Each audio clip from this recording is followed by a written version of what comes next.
Ito guys, so napakaganda naman ang break, oh. Open table, pero ito yung dos, alam, mahirap yan. So, pwede dito guys, so, karambola. Tira sa dos, so, pahulog yung tres. Binagsaan lang, ano. Dito guys, so.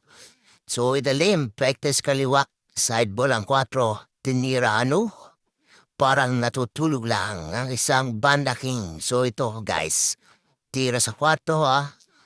Pabreak sa 7, muntik na, napapaltok naman eh. Grabe yun guys. So, ito, hatak istandro. Iwas scratch lang. I love it. So, dito nga oh. So, tira sa 7, tampal lang ng konti. Pakawang lang ipamato sa bandahan, okay, perfect. Dito wala nang gamot to guys. Tira sa 8, stand shot lang to. Palutang lang ipamato, ano. Tutulak na lang to guys, last ball, 9. Napakalupit ng inubos ng isang Panda King. I love it, ano?